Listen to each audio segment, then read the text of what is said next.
Jose Mourinho. Damien, you played for Jose Mourinho. You know him. Like, what have you made of his demeanour over the last couple of weeks? Like, that interview, it's not really surprising. He has a couple of little pokes at the press about Fred and people saying he's a waste of money now. He's playing. OK, Sanchez isn't even in the squad tonight. He's already saying 2 days as well since they played on Saturday, which is kind of stretching it a little bit. But like, what do you think of him at the minute? Moody. Just a flatness about him that is obviously the complete opposite. Obviously, when I worked with him, I think it stinks his last few days of Chelsea the second time round. He's questioning the players' intensity, desire, heart. On Saturday after the Palace game, he's saying that some of them might even go out and party. So, to me, it doesn't sound like he has the dressing room, and when he doesn't, I think he's always struggled to get it back. So, definitely a flatness, and whether it's a resignation that he ain't going to turn this round, I'm not so sure, but he's not the same person that I worked with. Didi, you know, Damien is saying that he looks like he's lost the dressing room. Do you agree with that? And if he has, can he get them back? Well, usually once you lose the dressing room, that's it. Once the players lose respect for the manager, it's almost impossible, if not impossible, to get it back. I think what he creates is an environment of fear, which may get results very, very short term, but mid to long term, it's certainly not the way to go. I think it worked 20, 30 years ago, where things were based on fear and people fear the manager. And there's a famous quote of Ernst Happel, who was a multiple Champions League or European Cup winner, who said a manager that's not feared is not a good manager. Well, that's going back 40 or 50 years now, and you need to find a way to get the best out of these players. You know, I think, you know, the guys here that go at Lingard, Martial, I think Rashford and Shaw the other day, you know, they strike me as good lads. I don't think they are poisonous. I don't think they're wrong lads. I think all they need is a arm around the shoulder and encouragement to get the best out of them. And this is the way to go. You look at Pep, he does it in a different way. You look at Klopp, which his management style is, I don't want to say purely based on this man management, but a lot depends on it. And the players go through a brick wall for him. Do the players go through fire for this guy?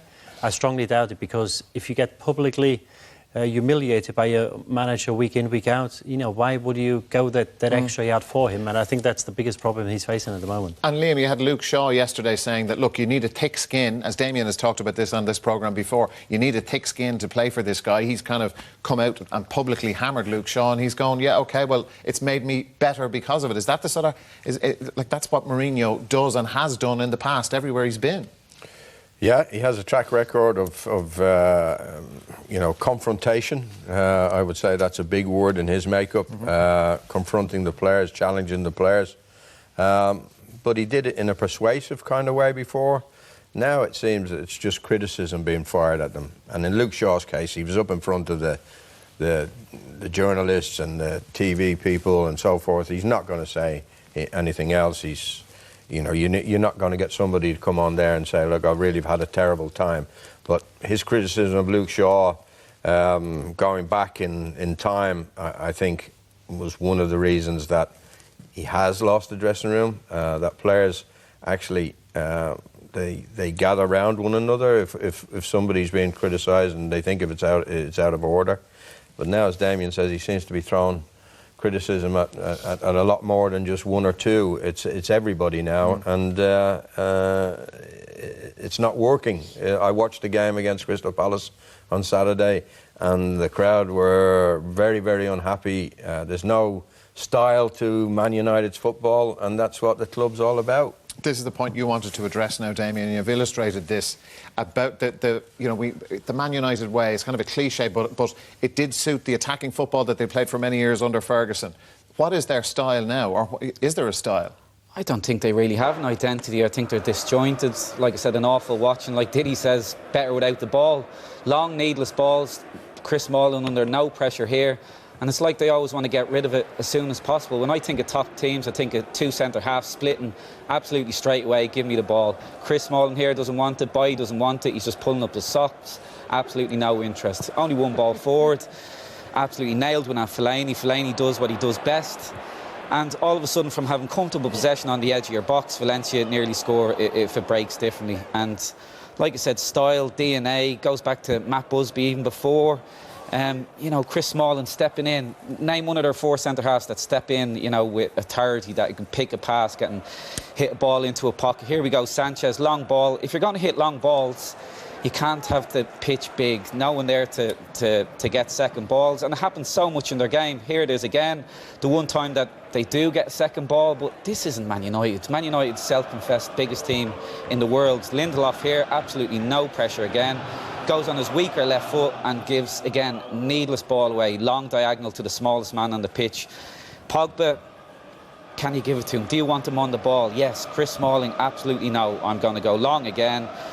If you make the pitch big, you will never get second balls because you're going to get massive spaces like that. And it's just time and time again, this is what I see when I watch Man United, and this is why I say they're hard watch. And, you know, biggest team in the world, big teams don't play like this. Liam, go back again to Damien's Chelsea team, any Mourinho team. It was built from the back to the front, so the defence was always rock solid. We're going to be hard to score against. This Man United team this year, the defence, now he did want players signed in the summer and the board didn't give him the money, we understand, to sign players, but their defending has been terrible. Well, they didn't give him the money because he'd already signed centre-backs there. But the previous year, he wanted new ones this year for whatever reason. As a board, you would kind of lose confidence in your manager's signing. This was against Young Boys in the first game, and this game could have been a little bit different had Young Boys taken their chances. This is against Valencia. You watch the defending here. You know, Pogba falls over, and the ball's in the box. And if Valencia score that, then United are really in difficulty trying to qualify from this group. Their goal difference in the league is -1, and we're a third through the league. That's unheard of for Manchester United. They just can't defend. That was Dybala's goal. This was Lindelof. He's not playing tonight. I don't know whether that's a good thing or a bad thing, but you know, he should have Ronaldo in front of him there. He should be pushing him wide, but Ronaldo gets on his blind side, and just one ball and the ball's in the back of the net. Very, very poor defensively. They haven't come up with a partnership at the centre of defence. They've got the 2 English lads tonight, Smalling and Jones. They've had their problems as well. It'll be interesting to see if Young Boys have the players to test them, because if they have, and if Young Boys go and have a go and play with confidence, they're bound to get chances against this Manchester United defence. Despite all we've said, Didi, you have some positives. You see some positives with this playing group of Man United. If you look at the front 3 today, in Martial, in Lingard, and in Rashford, you know, this is Lingard in the Euros. Give and go, gets it back, curls it into the top corner, and we see time and time again for England when he plays, he's a different player. Here we see Rashford, ball comes down, great finish with his left foot, and this is what these guys are capable of. And as a young player or a forward player, you need confidence of your manager, because you will make mistakes. You need to try things. Even more so, it's important, they're young lads, that you give them the confidence to try things and do things. And if it doesn't work out, go again and try it again, because they've got untold ability, all 3 of these guys. Lingard probably a bit less than the other 2, but I'm a big fan of Martial. They get a bit luckier of Martial and Rashford. But they don't seem to show it. And we see clips here, what they are capable of, what they can do. Why don't they do it more often? And, I think a lot comes down to the manager, the way he treats them. I think when they do go on the pitch and you haven't got the freedom, and you think, well, if I make the first mistake or the second mistake, or if I miss the first dribbling... He's chopping and changing all the time as well, yeah, Didi. But they he's changing the personnel all the time. They probably know, if I make a mistake, there's a chance I get... Match. Yeah, I might even be out at half-time. And for a forward player, this is poison. You need freedom. These 2 guys know more about forward play than I do. But you need the freedom and the confidence to be able to make a mistake and still try to do it the next time. And they just haven't got it. They scored 8 goals at home in the league this year. Fulham and Cardiff, the 2 bottom teams, scored 9. Now, you tell me they have got better forward players, these 2 teams, than Man United? I think there's a lot of talent in that Man United squad, but Mourinho is just not getting the best out of them. And, Saturday Sanchez was playing, Pogba was playing, Mata was playing. I don't believe that. It's fresh legs. I think they're punished for an under par performance, and there's no. Were they under par? Yeah, they were. Oh, well, then it's fair enough. Well, so are the other 8 as well. Yeah. You know, so they're in the team. It's him making an example. It's him being confrontational, and I think it's not working at Old Trafford because of that. Briefly. The other thing in their favour, Lukaku is not playing. We know Lukaku is a goal scorer, but sometimes he can be a bit of a burden because his hold-up play is not as good as you want it to be. So he's not playing today, so I don't think there's any excuses tonight. All right.